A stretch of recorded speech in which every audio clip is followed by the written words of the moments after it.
Hi everyone, and welcome to your lesson on the geography of ancient China, located under the Geography of Ancient China tab of the Ancient China Teaching and Learning website resource. If you want to go ahead from the video and get this direct lesson, make sure you check out the description and access the link, which will be there for you. So your success criteria for the lesson: by the end of this lesson, you need to know how the geography of China developed ancient Chinese civilization. By the end of this lesson, you need to be able to explain locations of key sites around ancient China. So in your emerging study of history, what you're probably not aware of yet is that when you study a medieval or an ancient civilization, you need to start by looking at their geography, because essentially their geography dictates what can happen to them, what they can achieve, what they can't achieve. So when you're studying a civilization from the past, you need to look at how their geography shaped their lives, and that's what we're going to do today. So task 1 is a video on the geography of ancient China and how it impacted people's way of life. And I want you to write down 5 facts while watching this video. So just watching the video here and then writing down 5 facts from the video while you're watching. The second task for the lesson, task 2, notes on the geography of ancient China. So write these notes in your book. So China is roughly about 3,000 kilometers wide. Eastern China is suitable for farming, and Western China is impossible for farming because of the mountains and deserts. The rivers people settled around were the Huang, Yangtze, and Xi rivers. The Great Wall of China connects to the Kunlun Mountains and is like a massive northern barrier. So it was a barrier along the northern border of China, and you can see that's what it looks like there. So after these activities here, some introductory activities and some knowledge to hit you with a bit early, you've got 3 activities where you can practice some of this emerging knowledge and develop a greater sense of how the geography of ancient China impacted on the way people lived. So task 3 is a mapping activity. Task 4 is source questions. Remember, you've got to think of the answers for yourselves. They won't just pop out. And then task 5 is some higher order thinking questions. So let's have a look at task 3. So you're going to be given this worksheet here. If you're learning along at home, you can open it up in the tab and print it by printing this, clicking on that button there. So what you do, you can see there are gaps throughout this map. You can see there are gaps on the map, and you can see there's gaps in the map description as well. And what you need to do is use the completed map here and the completed map description here to fill in those gaps. So you need to get all the key sites and locations around China. Remember to put in the title as well. That was one that gets a lot of people. So you can see this is the Great Wall here. This is the Kunlun Mountains. So this is the massive northern border that protected the Chinese against Mongol invaders, and as well as the Huns in very, very early times. So this is the map description. So not many people lived in the desert or mountainous areas due to the harsh climate and not being able to grow food.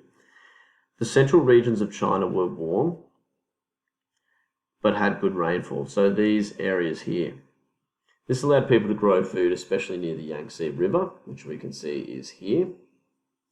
People who lived in the south farmed rice and tea, especially along the Xi River, which is this one here.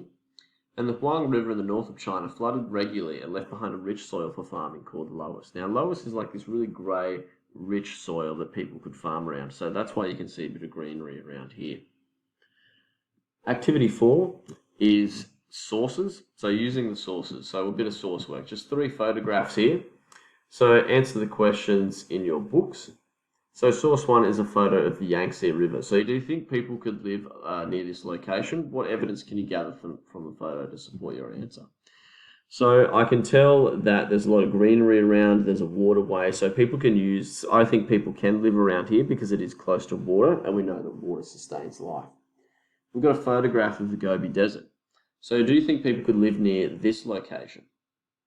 And what evidence can you gather from the photograph to support your answer?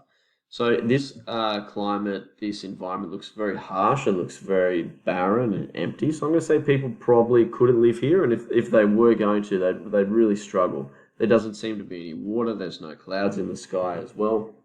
So that would be a very harsh environment. So I would say no. Now, source 3, photograph of the Himalayan mountains. I'm going to let you guys answer this one. So again, same thing. Do you think people could live near this location, and what evidence do you have to support your answer? I've had students say in the past that you can see that there's a road here. So people might not have lived here but travelled here. There's nowhere to really go grow crops, and it looks quite cold. But I'll let you guys come up with the answer for yourselves. Then task 5 is some higher order comprehension questions. So identify two features of China's geography and explain how they influenced the way people lived in ancient China. So remember, a feature is a thing. So one of the things you can do to help you answer this question is scroll up to the map. I could say what the rivers would be a feature, and I could say the desert would be a feature of China's geography as well. So they wouldn't be able to grow food in the desert, but they would be able to grow food near the rivers.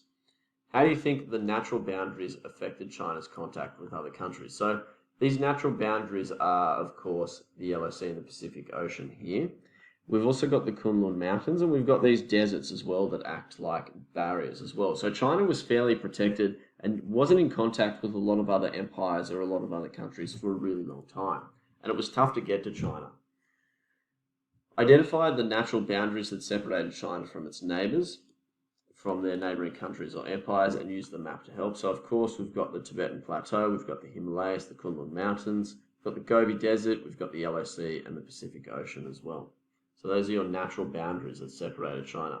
Which area of China would require a human-made boundary to separate it from its neighbours? So we know that that human-made boundary is the Great Wall of China. So along this mid to north region of China required a man-made boundary to protect China from the Mongol invaders. If you click on this picture here, it'll take you to a link to a Kahoot that you can play with your class to summarise your knowledge of how the geography of ancient China impacted on the way people lived and how the civilization evolved. So thanks for watching, guys, and make sure you go ahead and subscribe to the YouTube channel if you want to stay updated to any new lessons that are made at existing websites like the Ancient China website, or you want to stay updated to any new websites I make as well. Thank you.